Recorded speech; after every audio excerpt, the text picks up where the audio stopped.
Hey, for those of you who are celebrating Mother's Day, happy Mother's Day. Have you guys enjoyed Mother's Day today? Taking mothers out for dinner and stuff like that. I know for some people Mother's Day is not, the happiest day of the year and stuff, so I get that. But for those of you who got to celebrate your mothers today, that is fantastic. For me, in Ireland, we have Mother's Day in March. So my mother, she lives all the way in Ireland. I've already celebrated her. I sent her a card and all that back in March. But she's lucky that she gets to have a son now who lives in America. So she gets 2 Mother's Days every year. So she's watching right now. So we say, in Ireland, we don't say mom, we say ma'am. So ma'am, I know you're watching. I love you very much. Happy Mother's Day. Here's one of my favorite pictures of me and my mother. My mother taught me everything I know, except for apparently how to wipe food from my face. But apart from that, she taught me a lot. So happy Mother's Day. So hey, we are in this brand new series that we just started last week called Heaven is Here. And so I want to introduce an idea. I'm maybe going to start it off just with a little bit of energy.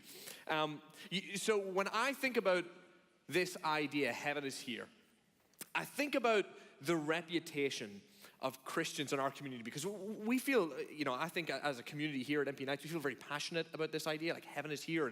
And Mallory said some great stuff, which we'll dive into more today. But when I think of this idea, I think about sometimes the reputation that Christians have in our community. And the truth is, as much and all as we try and get things right, often Christians get things so badly wrong. And when we do, we pick up a couple of terms, a couple of words that often get associated with us that are, let's just say, not good.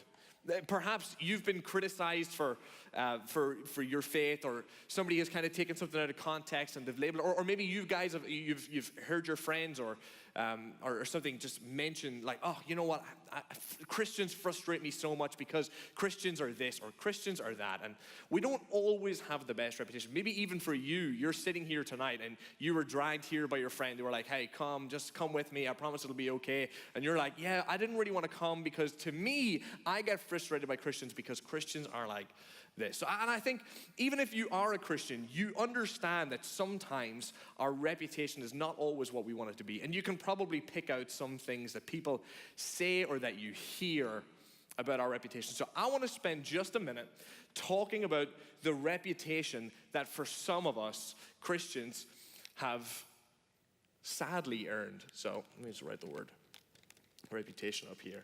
All right, so here's what I want us to do. I want us to think of a couple of words that we often hear associated with Christians. And these are negative things that you've heard, this frustrates me about Christians, or I don't like this about Christians, or the last time I met a Christian, they were like this. So what are some things that you've heard about Christians? Hypocritical. That's a good one. Hypocritical. Hypocritical. We just say one thing, but we act a completely different way. I heard somebody else say judgmental. I feel like that's probably the biggest one. We hear this labeled, or we hear Christians labeled as judgmental, like they're always concerned about telling other people how they're supposed to be living, or when they see somebody who's living in a way that they wouldn't live, they are so fast to jump on it. What else? Self-righteous, which is, that's kind of ironic because self-righteous is normally a word that, or righteous is, it doesn't need the end there, does it? This is why you should practice things. But did I write that right? R-I-C-G-H-T. Yeah, just need a little cross. Just cross the T's, dot the I's. Self-righteous, like Christians always think, oh gosh, I do everything right. And this is what's so frustrating about Christians. Even as a Christian, you look at Christians who think that they have it all together and they're self-righteous. What else? Exclusive. That's a good one. That's a great one. Because I think here at MP Nights, this is one of the things that are said about Christians that we are so passionate about changing.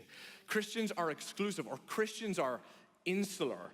They're divisive. They set people as, hey, you guys aren't like us, so you can't be part of us. Or you guys don't believe like us, so you can't come and hang out with us. And we become exclusive. Oftentimes you see churches and they're just so concerned with other Christians and not so much with the community around them. So this is a good one. Exclusive. What else? Closed-minded. What's that? Closed-minded. Closed-minded. That's so true. Closed-minded. So many hyphens here. It's great. Okay. Closed-minded Christians are like, hey, I've got everything that I think I need to believe. I've got it all. I don't need to be open to your perspectives. I don't need to hear what your community thinks about the world. I don't even want to hear how you feel you've been treated. I'm closing it down. I feel like, and there's this egotism that says, I know it already, right? We've got it together. I think another one that we haven't said yet was, oh, there we go. Yeah, sometimes it's the simple things, guys. It's the simple things. Here's something else that I think is often said of Christians. Homophobic. Dude, man, Christians have a reputation for this, for being homophobic. And you can add a whole bunch of phobics to this. Homophobic, transphobic, xenophobic. It's strange that Christians are often the ones who are, again, most exclusive, most afraid of the people from the outside. And you know, I've heard people, you know, say, you know, we want to love the sin or hate the sin, but I know too many of my LGBT friends have not felt that love. And so we get labeled as homophobic. And the truth is, I hate that list. And if you're a Christian, you probably hate that list. And what I hate more than anything is that is a tiny list. We could probably go on for hours, and that is sad. I hate that that's true, but when we get things wrong, we often end up like this. This becomes our reputation, and it's just not good. If you're here and you're not a Christian, you're probably looking at that list going, yeah, that is exactly how I feel. Finally, somebody in a church has said it. That is how you come across. And I own it. And I hate that. And if you've ever been on the receiving end of any of these negative attitudes, I am so sorry. I want to say, and we as a church, we are sorry. We don't want to be like this. We don't want these to be the words that define us. And in this series, Heaven is Here, Mallory last week talked about this idea that we want to be people who are not these things, not living these, but we want to be people who are bringing heaven to earth. In fact, she said this. She said, perhaps it's less about getting people to heaven and more about bringing heaven to people. Perhaps it's less about getting people to heaven, because when we're so focused, when that's the only thing we think about is getting people to heaven, sometimes these things show up. We start becoming hypocritical. We are judgmental. We're self-righteous. We're exclusive. We're super close-minded. We start treating people in other communities as if they're less than us. And perhaps if we shifted the focus over to bringing heaven to people, and she talked about the values of heaven, what that would look like. It would mean bringing peace, bringing justice to the marginalized, bringing healing, bringing restoration to communities that are broken, bringing joy into the world. Those are the things we're supposed to be known by. So then why aren't we always known by these qualities? Why aren't we always known by these qualities? So today, I want to address one reason why I think Christians often get this wrong. And I want to address something that we can do about it. And if you don't consider yourself a Christian, or maybe you don't even consider yourself a religious person, you're going to love this, right? Because we're kind of going to crap on ourselves just a little bit here. And we're going to kind of talk about, hey, here's some of the negative things. But here's the thing. This might get to the heart of some of the things that frustrate you about Christians as somebody who wouldn't consider yourself a Christian. But I also think we're going to talk about something that can actually be applied to your life, even if you don't consider yourself a Jesus follower, that can actually make your life better. So, I want to look at a story that Jesus told that can help us as Christians move away from this. Move away from a reputation as these things and move more towards a reputation of people who bring heaven to earth. So here's the thing. Jesus would go around, and when he came on the scene, he would start talking about the kingdom of heaven. He talked about this all the time, the kingdom of heaven, or sometimes he said the kingdom of God. And he didn't just talk about it, he would say, the kingdom of heaven is at hand. The kingdom of heaven is near. The kingdom of heaven is imminent. And that got the people around him very excited. This was a revolutionary topic to be talking about to the people in his day. Now, I think that we're often in the modern world guilty of taking this out of context. And when Jesus would talk about the kingdom of heaven, we automatically associate it with some ethereal, otherworldly afterlife part, and that wasn't always what Jesus was talking about. The people who he was speaking to, they heard it as a very real thing. They heard it as something that was tangible, that could be experienced, that could be felt. Because this was a group of people, the Jewish people in the time of Jesus, were people who were holding on to a promise that God was going to make their nation great, that their nation was going to be great among the nations. And they were looking back to a time in the past where it had been great. About 1000 BC, during the kingdom of David and Solomon, their kingdom was just, it was magnificent, and it had a fantastic reputation, and it was powerful, and it was wealthy.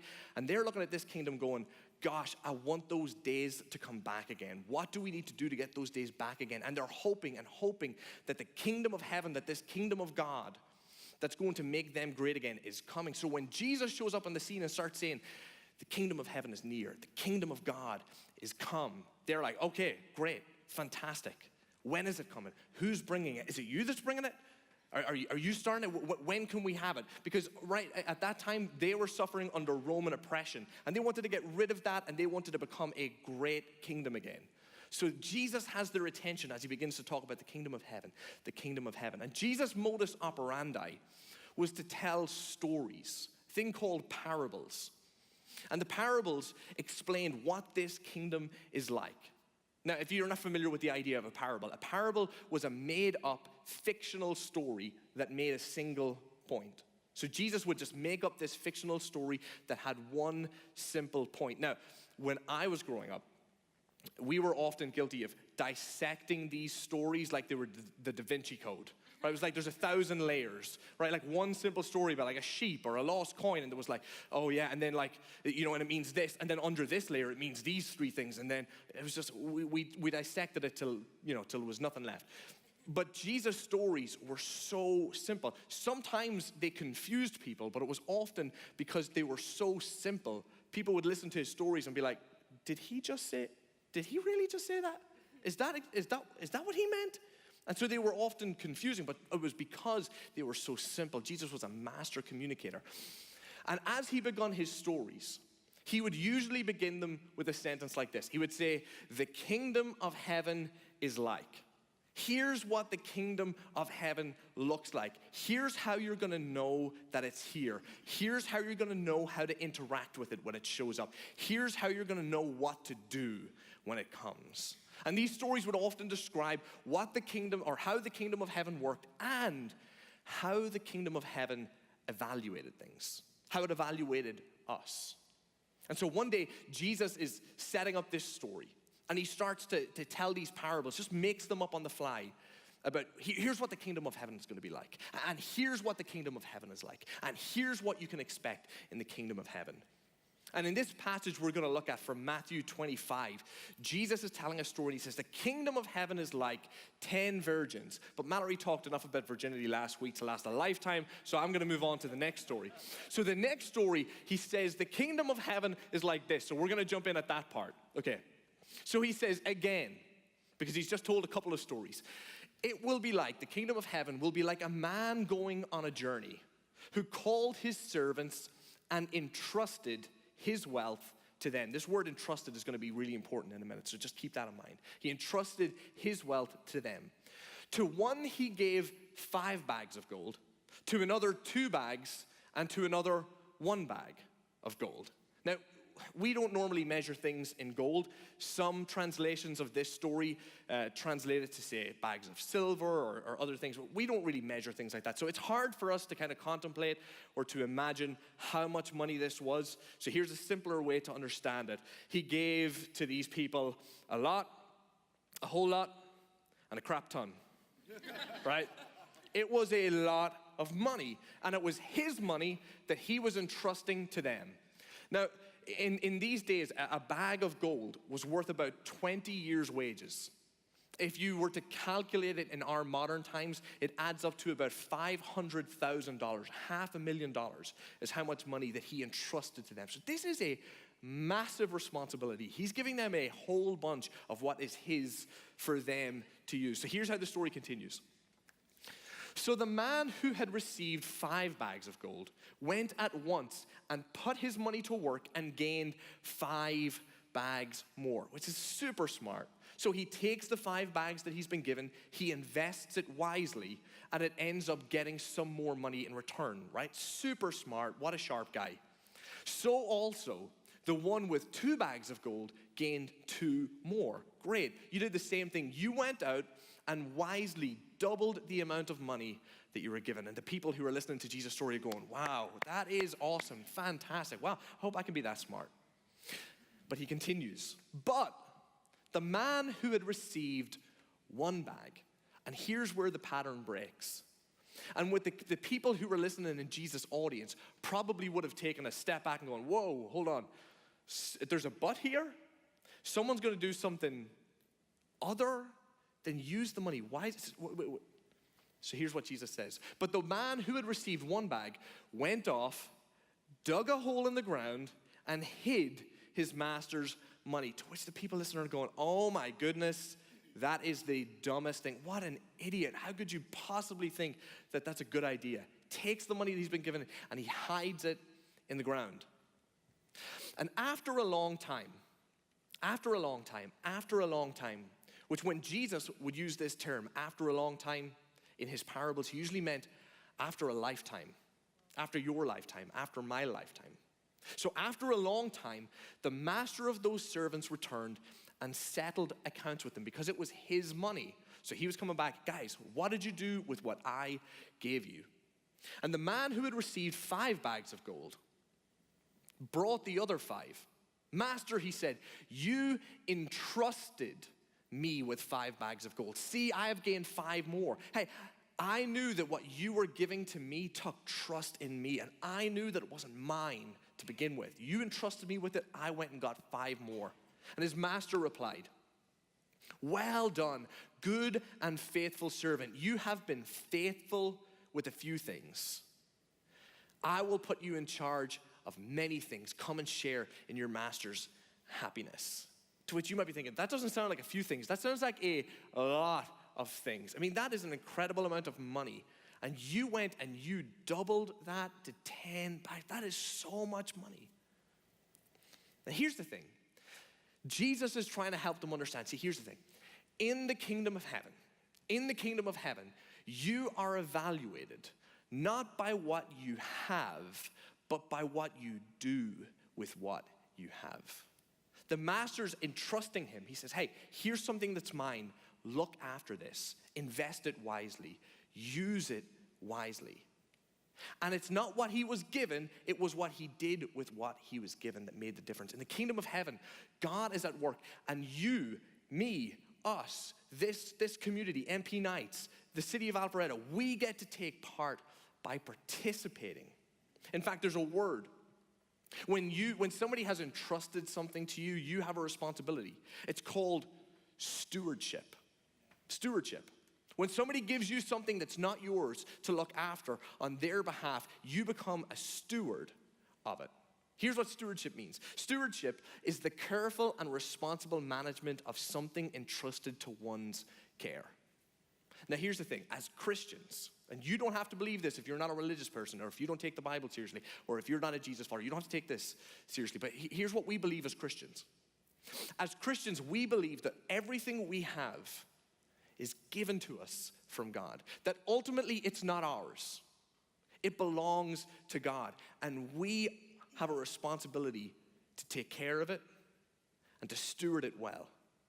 We believe that our relationships are a gift to us from God. That the very air we breathe is not ours, but we get the privilege of the life that we live because it was given to us by God. That our money belongs ultimately to God. We don't own it. It belongs to God, and we have a responsibility for it.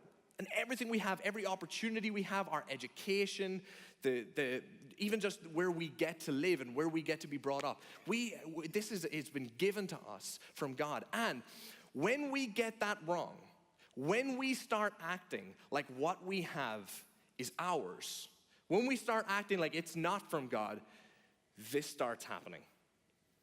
When we start acting like it's more about what we have than what we do with what we have, we start getting hypocritical.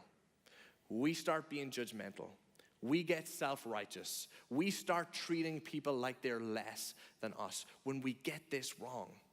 But as Christians, we believe that we are to steward what God has given. And that changes your whole perspective on it. When you believe that your money and your opportunities don't belong to you, that changes how you relate to them. That changes how you spend your money. It changes how you take advantage of your opportunities. It changes everything. It changes your whole perspective.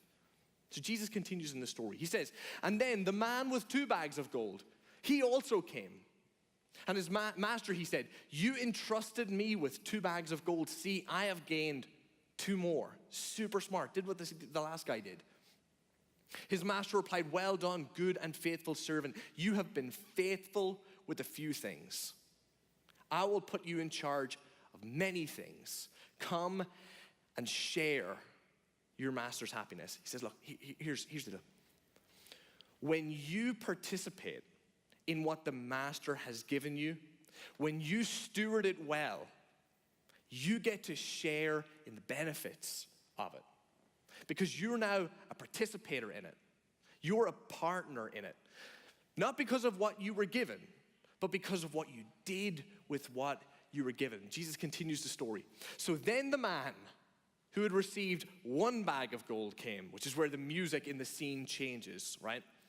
Master, he said, I knew that you were a hard man. So all of a sudden, the whole tone has completely changed. Master, listen, he knows what he's done.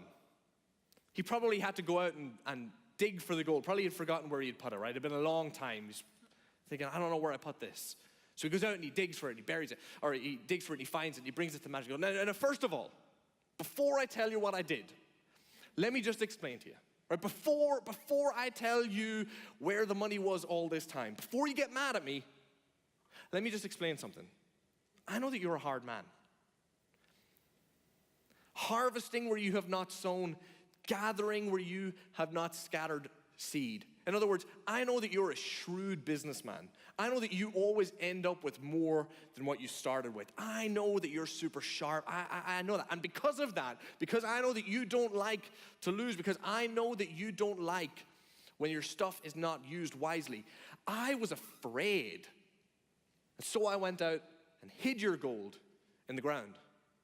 Listen, if we're going to be honest about this, it's kind of your fault. Right? I know you gave me this 1 bag of gold, but this is kind of your fault. I know what the other guys did. But don't you have a little bit of responsibility in this? Can we agree on that at least? And so see, here is what belongs to you. And he hands him back his 1 bag of gold. And the people who are hearing Jesus tell this story are going, oh no.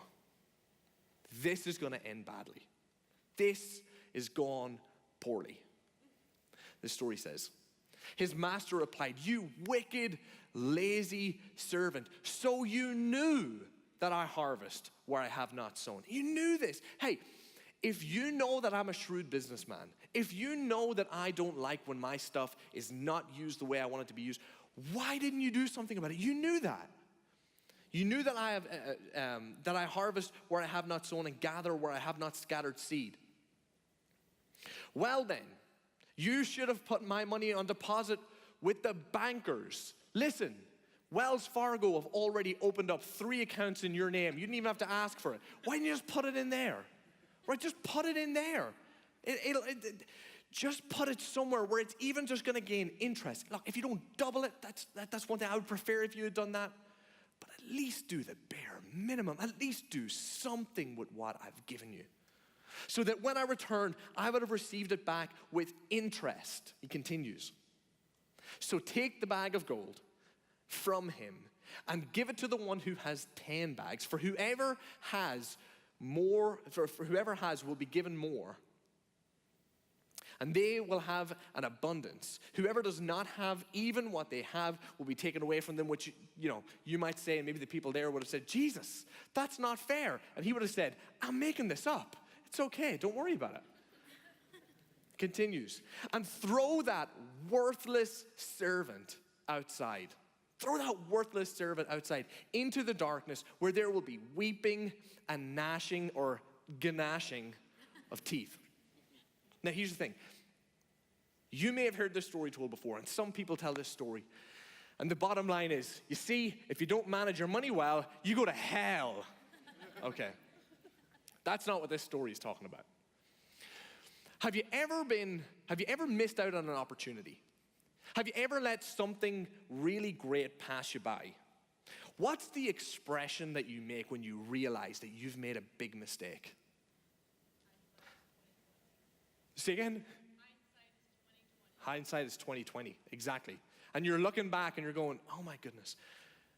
Oh, why did I do that? And you grind, you're like, oh no. I know when I was a teenager, I used to punch walls. I don't know if you guys ever used to do that. You're just like so frustrated, like, ah! And you're just so frustrated. Sometimes you might even make such a huge mistake that it just makes you just weep. You're like, oh my gosh, I can't believe I've done that. What Jesus is trying to express in this story is the frustration that comes when you fail to steward well what you have been given. When you fail to steward well what you have been given, it leads to the deepest frustration imaginable. Now, here's the thing. Some of us, we know some five-bag people, don't we? We know some people who they just have it all together. It just seems so natural for them, right? They never have a bad day. They're so smart. They look beautiful always, right? Never take a bad photo. Doesn't matter if they're wearing makeup. They're just awesome. They come from a great family. Maybe they have wealth. They come from a great community. They're the people who always get promoted. And they're just sharp people. They've got it all together, and things always seem to go well for them. We know some of those five-bag people, and those stories can be incredible. When you hear of somebody who is given something, who inherits something, or who comes from a great community and then goes on to make that even greater, to make a better contribution, we celebrate that sort of story. We're like, wow, that person is using what they have well. And it's not about what they have, it's about what they did with what they have that makes us celebrate it. Because when you look at some five-bag people who aren't using it well, have you ever gone, gosh, you don't deserve that? When you see them driving by in that car and you're like, oh, I hate that person.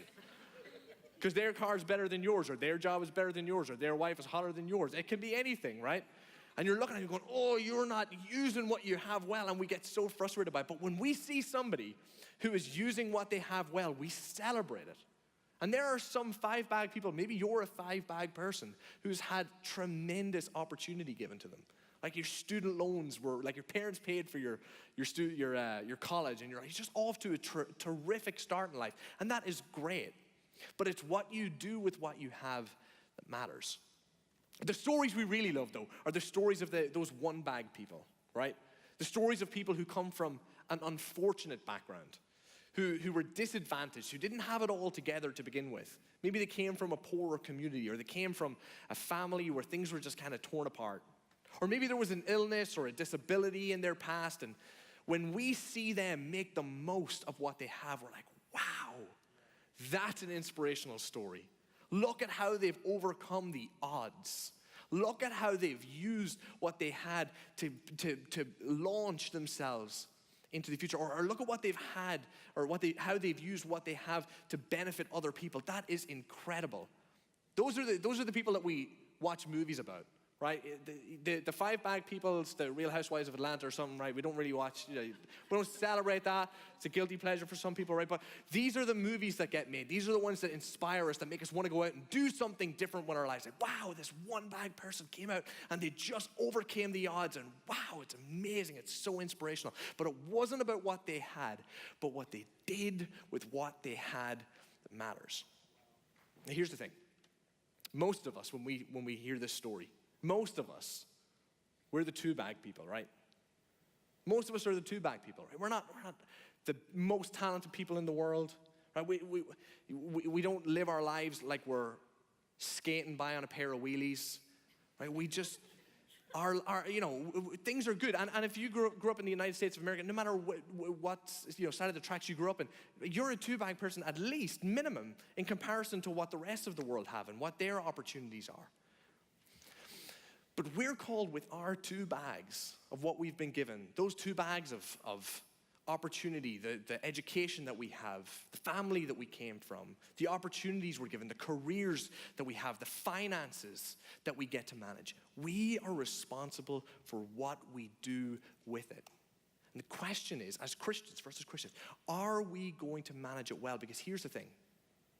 When we operate under the assumption that everything we have is for our consumption, more than likely it will lead to destruction. When you operate under the assumption that everything I have and all of the opportunities I get and the relationships I have and the finances I have, it's for my consumption, it almost always is going to lead to a wasteful place, to regret, to that place of, oh, why didn't I do something better? Why didn't I use it better? Why didn't I use it to benefit others? Why didn't I do something meaningful with it? And when Christians get this wrong, we end up over here. And if you're not a Christian, you don't have to do any of this, right? If you're not a Christian, you don't have to feel a responsibility to steward things well. I get that. But here's the thing. I think that you know that if you were more concerned about what you did with what you have than what you have, your life would be better and you would be better at life. I think if you acted like what you had and what you have been entrusted with is part of a bigger story, bigger than you, I think it would change how you see things. Because I think if you saw what you have as being part of something bigger than yourself, it would change how you treat your relationships. If you saw the friends in your life, if you saw your family, if you saw your girlfriend, your boyfriend, your spouse, if you saw them as if they were a gift from God that had been entrusted to your care to manage well, it would change how you view and how you treat your relationship. Because all of a sudden, it's not just about you. This relationship is not just about what can I get from it, it's what can I give to it. And yeah, there will be so much for you to get out of those relationships, but when you view them like you are a steward of that relationship, you will treat it with so much more care, with so much more respect than you can imagine. It would change how you manage your money. It would change how you see your finances. And instead of just spending on yourself, all of a sudden you would see, wow, my money can have a greater purpose. And I have been entrusted with managing it well. It will change how you spend it. And when you spend it, you won't miss it. Because we miss money that we misspend. We miss money that we lose. But you never miss money that you spend wisely. When you use your money with a bigger purpose in mind, you don't miss it. You're glad for how you spent it. It would change how you leverage every opportunity. It would change how you leverage your promotion and how you use your career and the gifts and the talents and the amazing things that you have. It would change how you treat them. And if you're not a Christian, you don't have to call this, this part of a bigger story. You don't have to call this God. You don't have to say, well, God has given this to me. I would understand if you're not a religious person and you just can't take that step. But I really think no matter what name you give this, no matter what you call it, whether you're just like, the universe gave this to me, fantastic. I think if you live this way, it will make you better at life. If you live like you are a steward of something that has been entrusted to your care, you will treat it better. But if you're a Christian, this is an imperative. This is a must. This is a have to. Because if you want to be the sort of people that bring heaven to earth, it's impossible to do that unless you're participating.